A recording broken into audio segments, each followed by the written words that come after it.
ഞാൻ നിങ്ങളെ കുറെ വിഷമിപ്പിച്ചിട്ടുണ്ട്. അതിൽ കൂടുതൽ നിങ്ങൾ എന്നെയും. റീനു ആകെ വിഷമത്തിലാണ്. എന്തിന്? ആരെങ്കിലും ചത്ത? Because of you. എനിക്ക് വ്യക്തമായില്ല. വ്യക്തമാക്കി തരാം.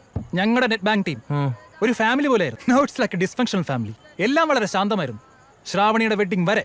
ദെൻ യു 2K അന്ന് തുടങ്ങി. ഇന്ന് ഈ ഫംഗ്ഷൻ വരെ നിങ്ങൾ ഞങ്ങളുടെ ഫാമിലിയിലേക്ക് നുഴഞ്ഞു കയറിക്കൊണ്ടിരിക്കും. രണ്ട് പരാത ജീവികളെ പോലെ. എന്തൊക്കെയാ പറഞ്ഞവരെ ചാക്കിലാക്കി കാറിക്കറ്റി കൊണ്ടുപോവുക, സെന്റി അടിച്ച് അവളുടെ കൂടെ ട്രെയിനിൽ നാട് വരെ കൂട്ടുപോവുക, അവളുടെ ബർത്ത്ഡേ പാർട്ടിക്ക് വരിക, ഞങ്ങളുടെ ട്രിപ്പിൽ വരിക, എന്തോ പച്ചമരുന്ന് കലക്കി കൊടുത്ത് അവളെ വശീകരിക്കാൻ നോക്കുക. നീ എന്ന് എന്താടാ ഒക്കെ കുറുക്കി കൊടുത്തേ? കൈവശാണോ? Hand poison? സച്ചിൻ ഇനിയെങ്കിലും പറ. What's you problem man? പ്രേമം. വാട്ട്? കേട്ടിട്ടില്ലേ? എനിക്ക് അവളോട് ഭയങ്കര പ്രേമമാണ്. ഞാനത് അവളോട് പറഞ്ഞു. അവള് പറ്റൂലെന്നും പറഞ്ഞു. പിറ്റേ ദിവസം തന്നെ ഞാൻ സ്ഥലം വിട്ടു. ഇപ്പൊ നാളെ ദൈവം.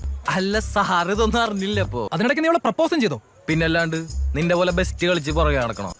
എനിക്ക് കിട്ടിയില്ല, നിനക്കും കിട്ടൂല. അവസാനം നീ കരയും മോനെ. അനുഭവം കൊണ്ട് പറയുന്നതാണ്. അതുകൊണ്ട് എന്തെങ്കിലും ഉണ്ടെങ്കിൽ ഇപ്പൊ തന്നെ അവളോട് പോയി പറഞ്ഞു. വാട്ട്? എനിക്ക് റീനോട് പ്രേമോ? സച്ചിൻ നല്ല മൂഡിലല്ലെന്തോ. എനിക്കെന്താണ്? നമുക്ക് പിന്നെ സംസാരിക്കും. അമൽ ഡേവിസ് സച്ചിനെ വിളിച്ചോണ്ട് പോകൂ.